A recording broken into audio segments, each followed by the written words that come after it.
स्वागत है एक बार फिर से आप सबका। और आइए शुरू करते हैं अपना नया टॉपिक। पिछले टॉपिक में हमने 2 वीडियो में पढ़ा था अलंकार के बारे में, और आज हम पढ़ने वाले हैं वाच्य के बारे में। वाच्य को कहा जाता है कि सबसे मुश्किल विषय है, लेकिन ऐसा नहीं है। बड़े आसानी से, बड़े मज़े में आपको आज ये समझ आने वाला है। तो शुरू करते हैं। वाच्य का जो मतलब होता है, वाच्य का मतलब होता है बोलना अथवा बोलने योग्य। क्या होता है? बोलना अथवा बोलने योग्य। ठीक है। अब बोला किसको जाता है? बोला जो मतलब क्रिया की जाती है, क्रिया का जो विधान होता है उसी को बोला जाता है। जैसा हमने इसमें लिखा भी है, क्रिया के जिस रूपांतर से यह ज्ञात हो कि उसका विधान कर्ता के लिए है अथवा कर्म के लिए है, वाच्य कहलाता है। मतलब क्रिया जो की जा रही है वो कर्ता के लिए की जा रही है या कर्म के लिए की जा रही है, और किसके लिए उसको निर्धारित किया गया है, इस बारे में जब हम बात करते हैं तो हम बात कर रहे होते हैं वाच्य की। अच्छा चलो ठीक है, वाच्य का हमें पता चल गया। वाच्य क्या है? वाच्य का अर्थ होता है बोलना अथवा बोलने योग्य। ठीक है। जो वाक्य, एक तरह से वाक्य भी कह सकते हैं इसको, लेकिन अच्छा ठीक है। वाच्य के कितने भेद होते हैं? वाच्य के 2 भेद होते हैं। एक होता है कर्तृवाच्य, एक होता है अकर्तृवाच्य। कर्तृवाच्य में क्या होता है?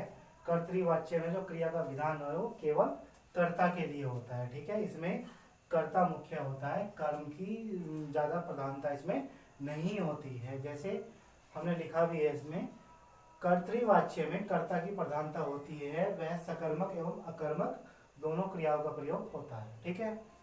अकर्तृवाच्य, जो कर्तृवाच्य होता है उसमें क्रिया की प्रधानता होती है और सकर्मक व अकर्मक दोनों क्रियाएं होती हैं। अब जी ये सकर्मक और अकर्मक क्या होती हैं? तो मेरे भैया, सकर्मक का मतलब होता है एक ऐसी क्रिया जिसको करते समय कर्म की आवश्यकता हो या जिसका प्रभाव कर्म पे भी पड़ता हो, वहाँ सकर्मक क्रिया होती है।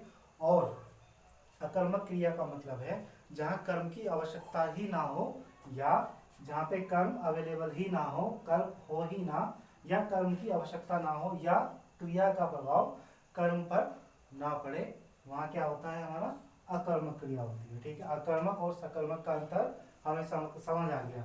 मतलब अकर्मक जहाँ कर्म ना हो या जिस क्रिया का प्रभाव कर्म पे ना पड़े वो अकर्मक, और सकर्मक मतलब जिस क्रिया का प्रभाव कर्म पर भी पड़े वह सकर्मक क्रिया होती है। ठीक है जी। अब हमारा कर्तृवाच्य, कर्तृवाच्य में कर्ता की प्रधानता होती है, सकर्मक व अकर्मक दोनों क्रियाओं का प्रयोग होता है। ठीक है। उदाहरण के लिए देख लेते हैं। जैसे बच्चे खेल रहे हैं, माताजी खाना बना रही हैं, पिताजी सो रहे हैं, कमला आ रही है। ये सभी क्या है? कर्ता की प्रधानता है। बच्चे खेल रहे हैं, कौन है कर्ता? बच्चे। माताजी खाना बना रही हैं, कौन है कर्ता? माताजी। और पिताजी सो रहे हैं, कौन सो रहा है? पिताजी। कमला आ रही है, कौन आ रहा है? कमला। अब इसमें सकर्मक और अकर्मक देख लेते हैं कौन है। बच्चे खेल रहे हैं, अकर्मक क्रिया। माताजी खाना बना रही है, सकर्मक क्रिया। सकर्मक क्यों है? इसमें हमें कर्म दिया गया है। ठीक है। और कर्म पे प्रभाव भी पड़ रहा है, इसलिए सकर्मक क्रिया। पिताजी सो रहे हैं, कर्म दिया ही नहीं है तो अकर्मक क्रिया। कमला आ रही है, कर्म दिया ही नहीं है तो अकर्मक क्रिया। अकर्मक और सकर्मक भी हम लोग समझ गए। ठीक है। कर्तृवाच्य हो गया। अब इसके बाद आता है हमारा अकर्तृवाच्य। अकर्तृवाच्य के हमारे 2 भाग होते हैं, एक कर्मवाच्य और दूसरा भाववाच्य। आप ये ना सोचें कि सर ने पहले से ही लिख के रखा है। सर ने पहले से इसलिए लिख के रखा है क्योंकि टाइम बहुत ज़्यादा लग जाता है, वीडियो बहुत ज़्यादा बड़ी हो जाती है, इसलिए हमने पहले से लिख के रखा हुआ था। तो हमने देखा हमारा कर्तृवाच्य। कर्तृवाच्य में क्या होता है वो देख लिया। अब हम देखेंगे अकर्तृवाच्य। अकर्तृवाच्य में क्या होता है ये देखने वाले हैं हम।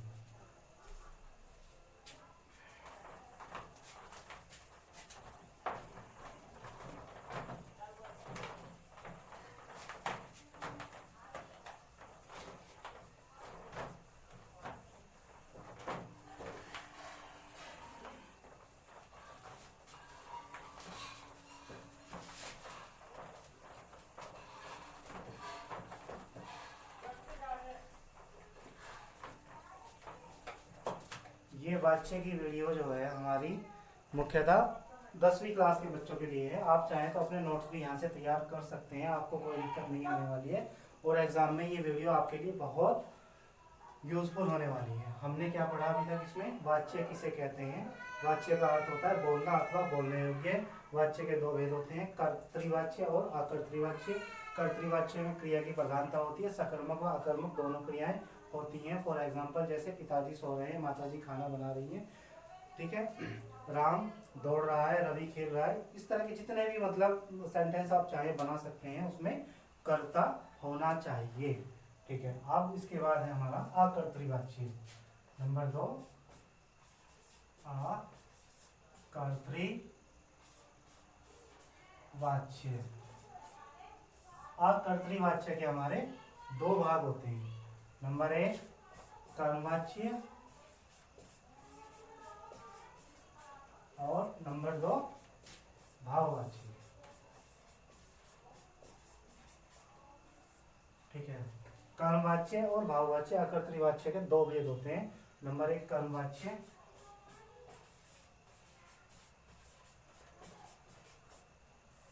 इसमें क्या होता है, हमारा कर्ता जो है मुख्य भूमिका में ना रहकर गौण हो जाता है। कर्मवाच्य में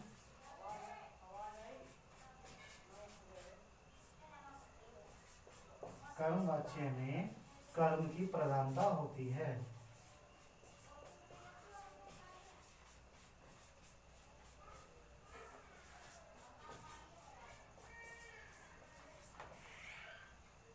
क्या होती है कर्मवाच्य में?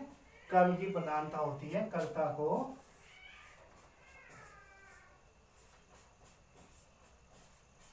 गौण हो जाता है, ठीक है। कर्ता गौण हो जाता है अथवा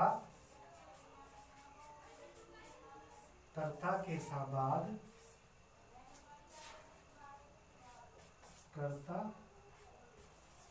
के बाद से या द्वारा का प्रयोग होता है।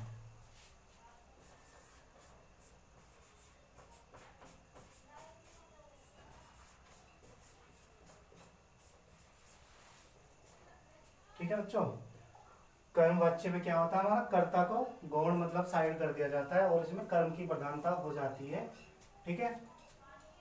अगर कर्ता कहीं से आ भी जाता है तो मुख्य भूमि उसके बाद पहचान होती है, या तो से का चिन्ह आएगा या द्वारा, ठीक है। जैसे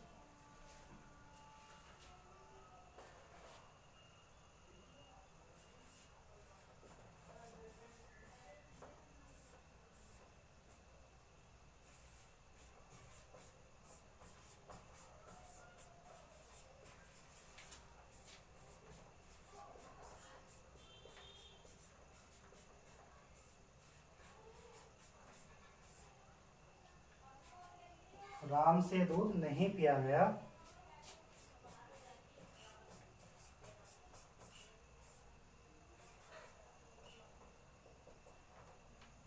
तुलसीदास द्वारा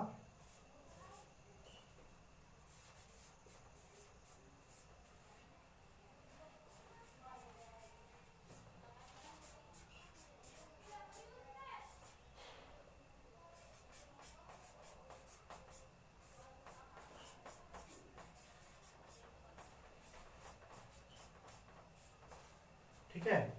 राम से दूध नहीं पिया गया, तुलसीदास द्वारा रामचरितमानस लिखा गया, या चलो चला जाए, चलो खाना खाया जाए।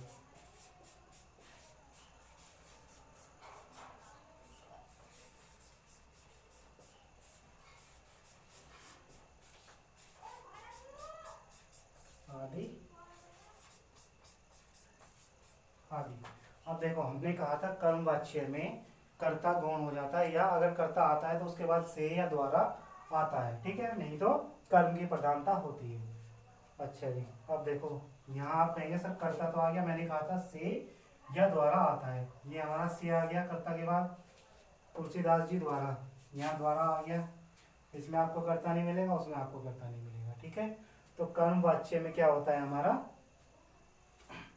कर्म वाच्य में हमारा कर्ता को गौण कर दिया जाता है, और यदि कर्ता आता है तो उसे उसके बाद से या द्वारा का चिन्ह आता है। ठीक है, हमारा कर्म कर्तृवाच्य हो गया और कर्मवाच्य हो गया।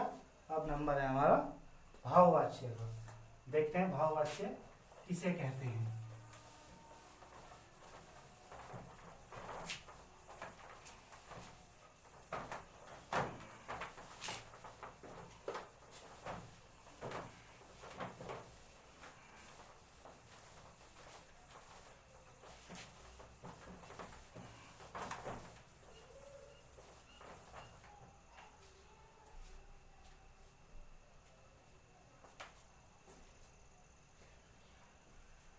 भाववाच्य में हमारा होता है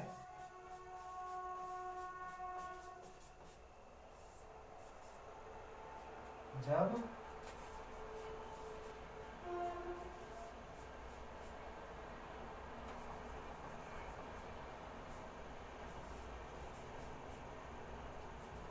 भाववाच्य में हमारा होता है जब वाक्य का तथ्य, जब वाक्य का तथ्य क्रिया के द्वारा व्यक्त किया जाए।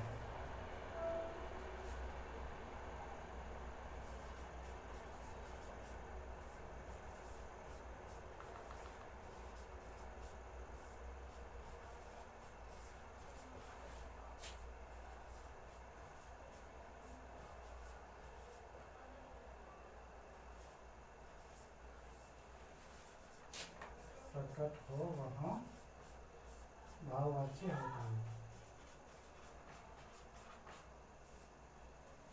वहाँ भाववाच्य होता है।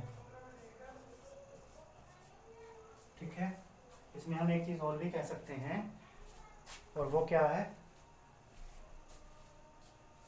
कर्मवाच्य की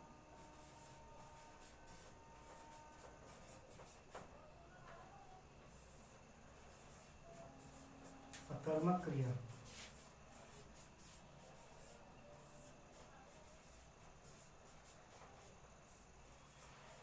की भाववाच्य है।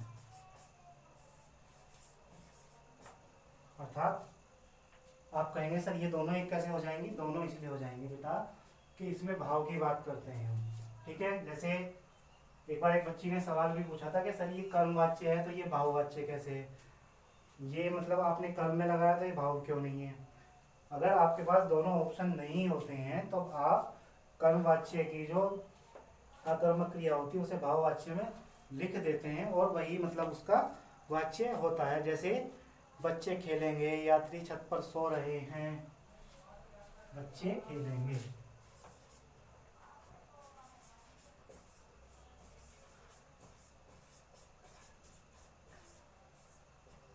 या यात्री छत पर सो रहे हैं।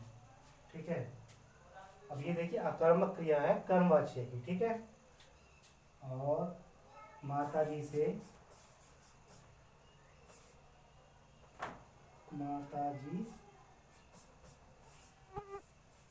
अब चला नहीं जाता, या राधा से अब नाचा नहीं जाता।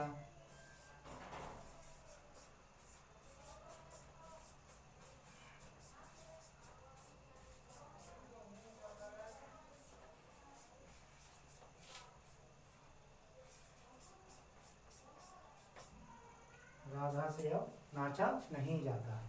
ठीक है,